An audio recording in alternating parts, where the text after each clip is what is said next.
Good evening, ladies and gentlemen. Thank you for joining me. My name is Mike. I am the American Analyst, and today we are going to be discussing the recent trials and tribulations of one Dr. Jordan Peterson. If you like what I do here, please be sure to follow me on YouTube or subscribe to me on YouTube and follow me on Twitter and Minds. Now, let's get into it.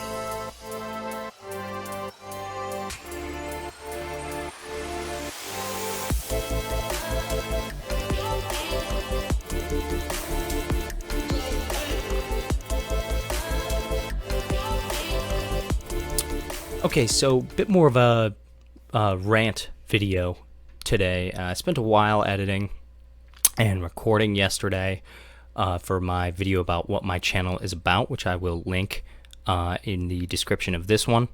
And so I want to do something a little bit easier, to be honest with you. So I was going through the stories, trying to think of what I wanted to do, and I've been aware for the last couple of days of the situation going on with Jordan Peterson, and I wanted to discuss some of his critics' reactions to it. Firstly, for those of you who don't know, Jordan Peterson is I guess you would call him an internet personality. I think that's probably fair. He got famous in 2016 for opposing a bill in Canada called C-16. And in this bill, it was going to have legal requirements for people to use the preferred pronoun of transgender people. And Jordan Peterson viewed this as compelled speech. And he said, the way he said it was that never in the history of English common law has there been compelled speech language, meaning that there have been provisions to say there are things you can't say. The famous, or the easiest example, rather, the most well-known, rather, is you can't say fire in a crowded building. That most well-known example of something that it's illegal to say. But there has never been a law that says you must say something. Hopefully I'm explaining that easily enough. And I completely agree. I don't know of another example of a law that you must say this. I believe that he's Canadian. All this happened in Canada. But if that were to happen in the United States, or I should say, I'll give some credit, that could not happen in the United States because of the First Amendment. And since then, he has evolved. He mostly started doing motivational speaking, I would say. Although it's not fair to put him in a category of somebody who just says, it's rainbows and sunshine, believe in yourself and you can do it. That's not at all what he's about. For those of you who don't know anything about him, particularly if you happen to be going through a hard time, I strongly recommend listening to some of his videos, reading his books, things of that nature. He helped me out tremendously personally, and I suspect he would only do the same for a lot of other people, and that's what I'm seeing. And so to what is going on now with him. He has been maligned by his critics and the mainstream media for 4 years now. For 4 years. And it's difficult to see what kind of a toll that would have on someone. He's been on the Joe Rogan podcast at least 4 times, possibly 5, but at least 4 times. And on one of them, Joe Rogan, who has the most popular podcast in the world, called him the most misrepresented person that he had ever met. And I completely agree with that. I think it's less so now since he's faded from public life, but there was a time where I 100% believe he was the most misrepresented person in public life, easily. And during this time, he's doing this tour. So try to put yourself in his shoes. He's doing this tour around the West.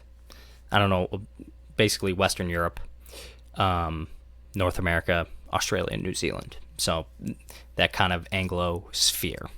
But also he did Sweden and Norway as well. Anyway, so he's doing this tour. and he's trying to help people. He's trying to tell people how to improve their lives. And all this time, he's doing constant radio shows, TV shows, and people are constantly lying about him. And then during this time, his wife gets sick with cancer. And so he's got to deal with all of this. He's got this cancer. And then he gets on a drug, which is called benzapine, or diobenzapine, something like that. And he develops a unique addiction to it. Basically, I read about it. Like I said, this is more of a rant video. I did read about it. Basically, here's his daughter, Michaela Peterson, if you're interested in fact-checking me, which you should be. His daughter, Michaela Peterson, recently came out with a video. It was either yesterday or Saturday, with an update on all this. This is where I'm getting all my information, so that way you know I'm not just making stuff up for you. So you can go on YouTube, search Michaela Peterson, and it'll be the first one that pops up. So she came out and said that he had a rare reaction to this drug that he was taking. Basically, it was doing literally the exact opposite of what it was supposed to be doing.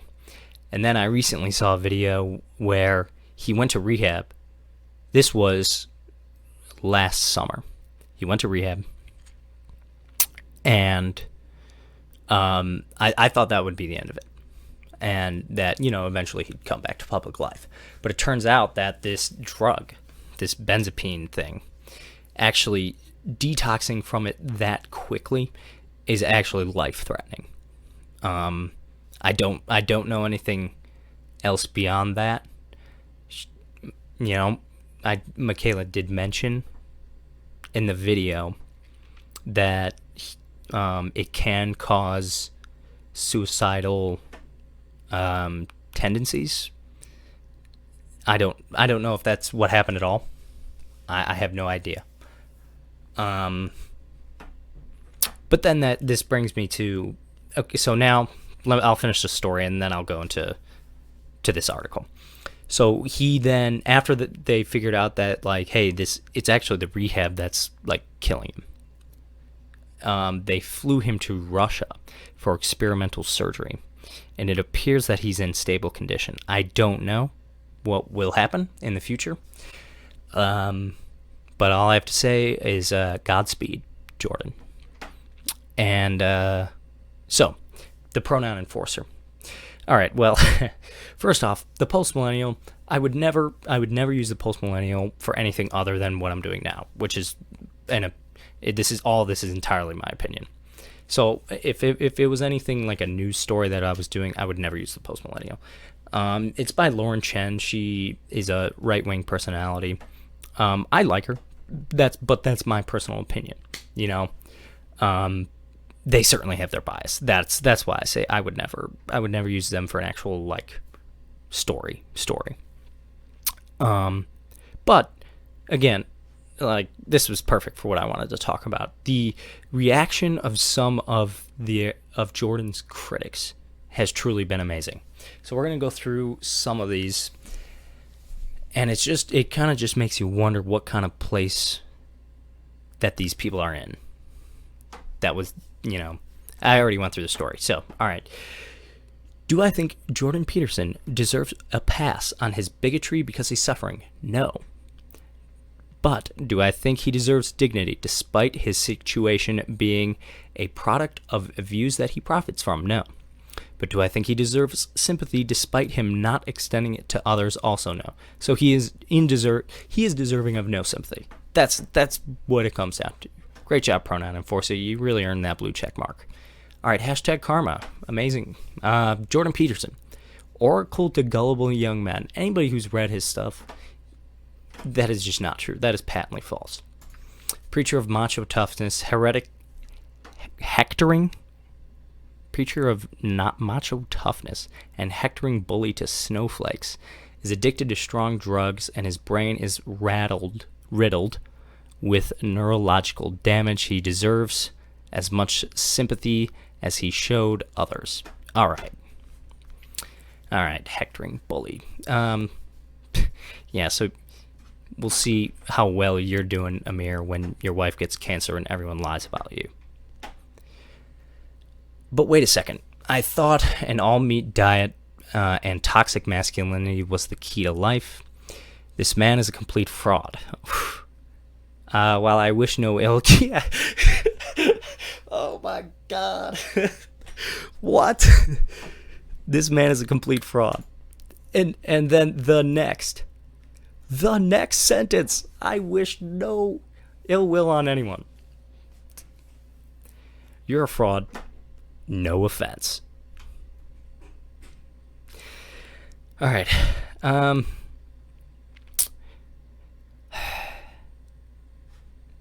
Oh, yeah, here we go. Here's the last one. Then they start getting into some actual rational people. Sorry for the break there, folks. I had to recover from that one. Jordan Peterson, method for living the perfect life. Works. It's not about living the perfect life. It works great unless anything bad ever happens to you. Okay.